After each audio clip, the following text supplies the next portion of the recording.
Mengapa sebuah perusahaan memutuskan untuk IPO? Seperti yang kita tahu bahwa perusahaan itu di dunia banyak banget. Dan tentunya setiap perusahaan itu punya tujuan akhirnya masing-masing. Tapi umumnya salah satu tujuan yang ditargetkan oleh perusahaan itu adalah dengan mencapai IPO atau Initial Public Offering. Kalau di Indonesia kita mengatakannya dengan istilah melantai di bursa efek. Artinya di sini adalah bahwa perusahaan tadi yang awalnya perusahaan tertutup mulai membuka diri menjadi perusahaan terbuka dan sahamnya itu dijual kepada masyarakat. Pertanyaannya adalah mengapa mereka itu memilih IPO ketimbang cara exit yang lain? Karena kan kalau kita bicara soal exit ya untuk istilah perusahaan atau company, ada metode lain seperti akuisisi, merging. Tapi kenapa IPO itu menjadi salah satu cara atau metode exit yang paling difavoritkan oleh para investor tentunya? Langsung aja kita bahas beberapa manfaat dari IPO. Alasan pertama karena kapitalisasi saham itu mempengaruhi nilai atau valuasi dari sebuah perusahaan. Tentunya ya, setiap saham yang dimiliki oleh perusahaan itu memiliki nilai tersendiri dan itulah yang menjadi valuasi dari perusahaan. Ketika mereka memutuskan untuk IPO, mereka menjual sebagian saham mereka dengan nilai yang bisa dibilang lebih tinggi daripada nilai awal dari saham yang mereka punya. Sehingga pada penawaran umum pertama atau perdana, jumlah saham yang berhasil dijual kepada masyarakat itu mempengaruhi valuasi dari perusahaan tersebut ketika mereka pertama kali melantai di bursa saham. Kemudian nantinya nilai perusahaan itu akan terus naik turun mengikuti kinerja dari operasional dan juga manajemen perusahaan tersebut yang dipantau oleh publik. Apabila perusahaan membuat sebuah keputusan yang berdampak kepada sentimen yang positif kepada perusahaan, tentunya masyarakat tertarik untuk membeli saham mereka. Dan semakin banyak masyarakat yang membeli saham mereka, harga sahamnya akan semakin naik. Dan tentunya hal itu pun meningkatkan valuasi dari perusahaan. Begitu juga kalau seandainya mereka membuat keputusan yang kontroversial dan juga menghasilkan sentimen yang negatif, sehingga para investor menjual saham mereka, maka valuasi mereka juga ikutan turun.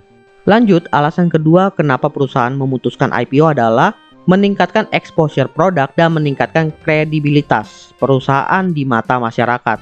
Dengan IPO ya, tentunya setiap langkah yang dilakukan oleh perusahaan itu akan ditampilkan secara transparan di mata publik.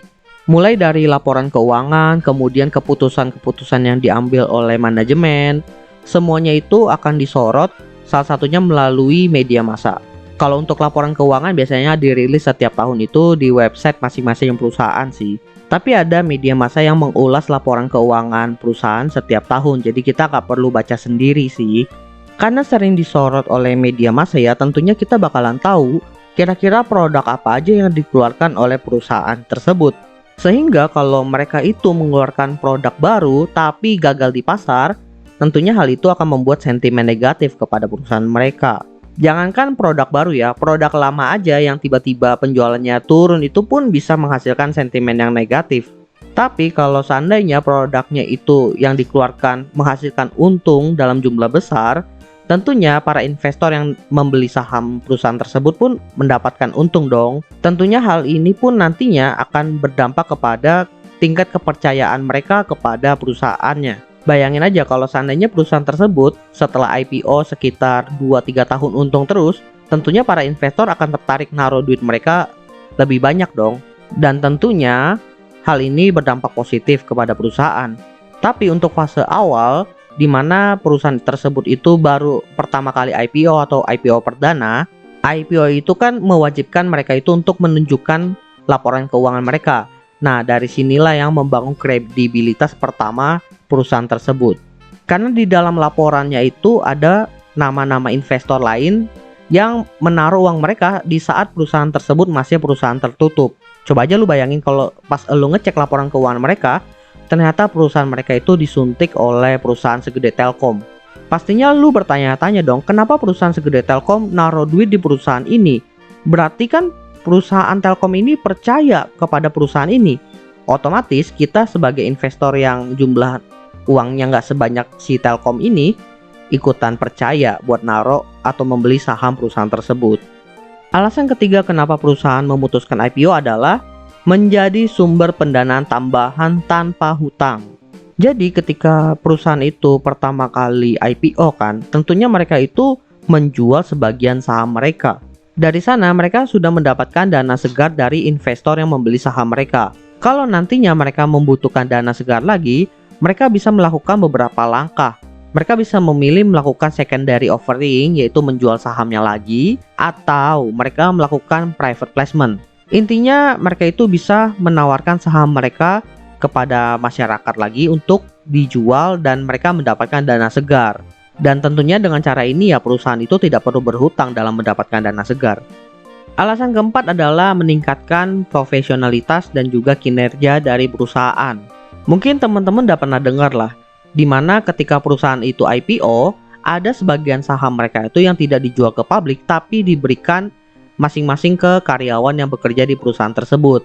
Dari sini tujuan perusahaan itu ya ingin meningkatkan sense of ownership-nya si karyawan. Sehingga karyawan itu merasa, oh gue memiliki nih perusahaan ini juga. Karena gue punya kepemilikan saham. Dan kalau seandainya nanti perusahaan ini untung, gue juga kebagian untungnya. Atau kalau perusahaan ini kinerjanya baik, sahamnya itu makin naik, otomatis nilai saham gue juga ikutan naik tinggi. Gue tinggal jual. Tapi tentunya ya untuk mencapai titik tersebut, kinerja dari perusahaannya itu harus sangat baik.